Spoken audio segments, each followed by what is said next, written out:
Welcome to another episode of the Jeff Crilley Show. I am your host, Jeff Crilley, and I am thrilled to have Paul Mangiamele in my studio. He is the owner of Bennigans, one of the most iconic restaurant brands in America. That's absolutely true. That's Welcome to the absolutely show. true. We are relentlessly resilient. We've been around for almost half a century now, and it's because of the love and passion of not only my team and the brand, but also of the consumer that just have to have a Bennigans or steak and ale or Yes. Bennigans on the fly. Yes. They got to have the fix, and I'm here to make sure that they get it. Well, so what I want to do is I want to pause for a second. I want to play a commercial from 1991. Mm-hmm. So this is a little throwback, but let's go ahead and roll the tape. It's all about retro. Yes, sir. See you, Bennigan. We need this now. Now? Tonight. Like tonight? Like yesterday. When you need to Not tomorrow? escape from the everyday. Tonight. Escape to Bennigan's. This man needs help.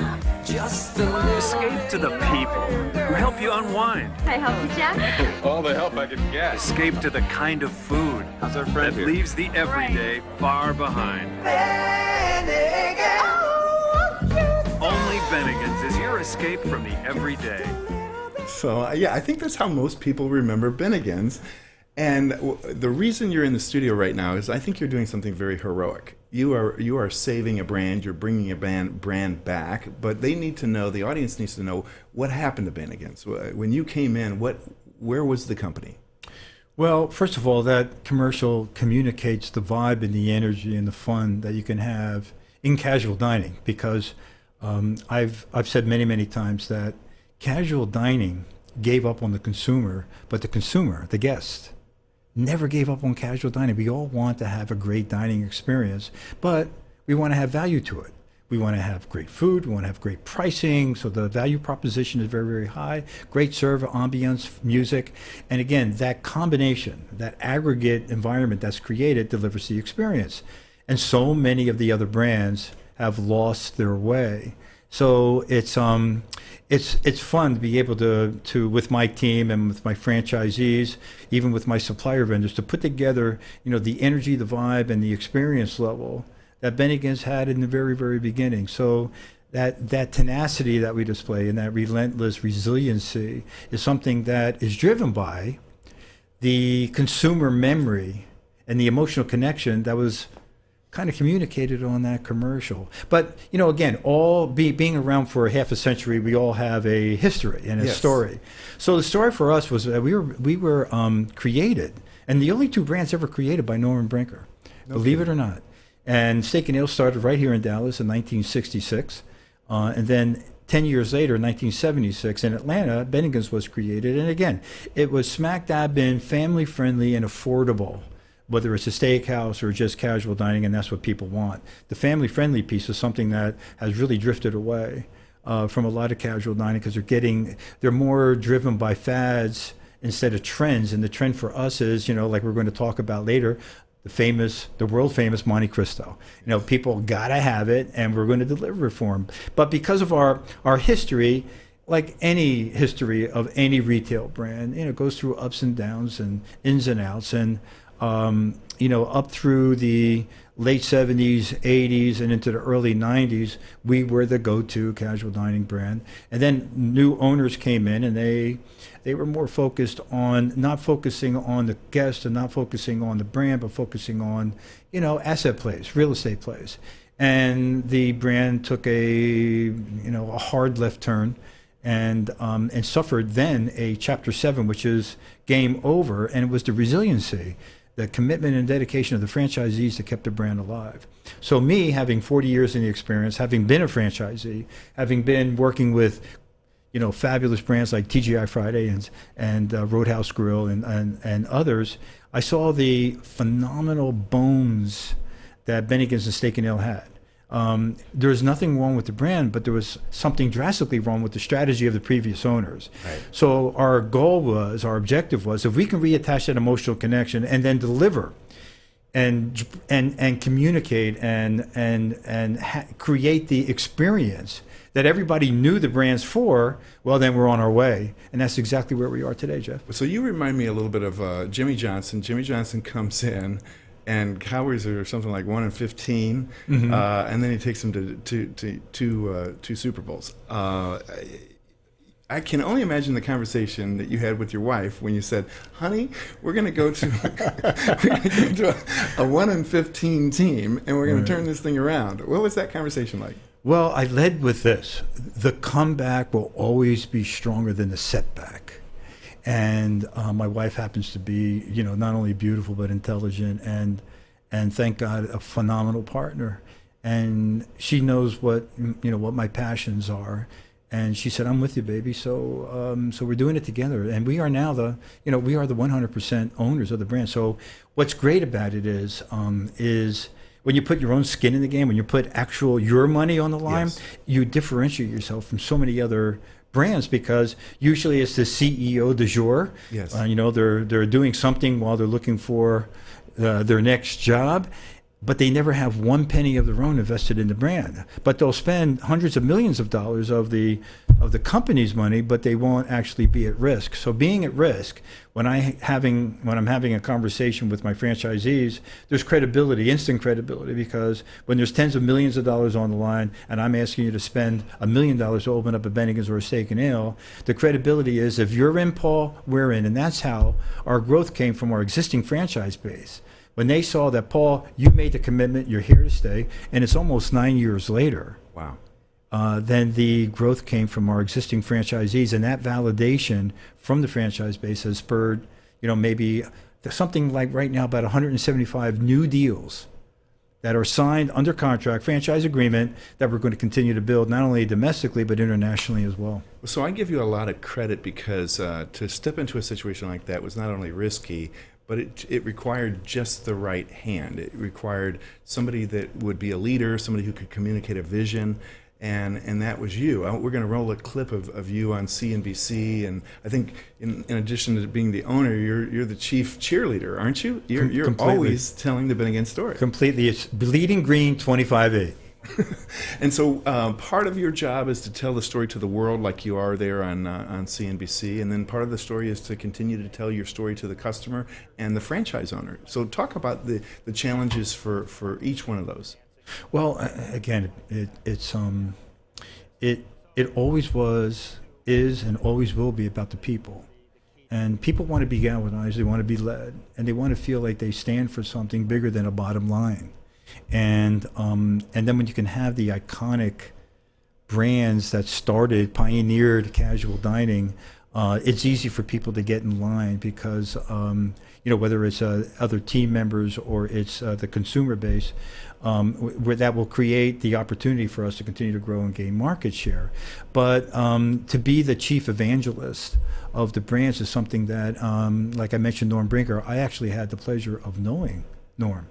What an icon, what a great guy. And I never worked for him. I worked for another company at the time. And we were at a conference where we gave presentations. I was CEO of another company at the time.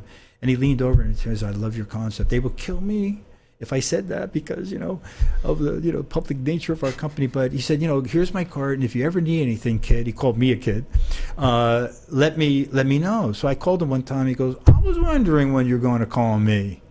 And remembered me and everything, and I never forgot that. So for me to be not only representing but owning the brands that he created so many years ago is an honor and a privilege, and I hope to continue the legacy of what the brands stand for, because my other mantra is that, passion and people will eat, strategy and tactics for lunch every single day, and if you can get the people, and the teams, and the investors, and the environment that exists within our business, to pull for you, there's no stopping us. That's a powerful proposition. Well, and we've had the pleasure of working together informally, and I've heard you on many different radio interviews where the host is instantly, "Oh my goodness, do you guys still have the world famous Monte Cristo?" What is it about this sandwich? Yes. Well, I love this sandwich so much because, one, it's #1 seller around the world. Okay, people love it, and I think we're going to show a clip. But it's ham, and it's turkey, and it's 2 different kinds of cheeses in a honey wheat bread, and we lightly batter it and fry it, and then we put powdered sugar on it. So it's not on the Atkins diet, and French fries, and then we have our unique and proprietary raspberry preserves that we sell. Yes. That we serve with it, and it's absolutely a fantastic sandwich. And so I thought it was so good, it should have a national holiday. So I didn't know that you can actually buy one, but so I contacted the people that represent that. I bought a holiday, and it happens to be in a couple of days, September 17th, which is really exactly, Jeff, you're going to love this, exactly halfway to St. Patty's Day, which Bennigans owns. Hands down, we own it. We own it. We own it. And so I thought, what better way to have a national Monte Cristo Day than on September 17th? And then again, strategically from a business standpoint, September is a down month because it's back to school and parents spend a lot of money with their kids, and so it's a little down month for retail, all retail.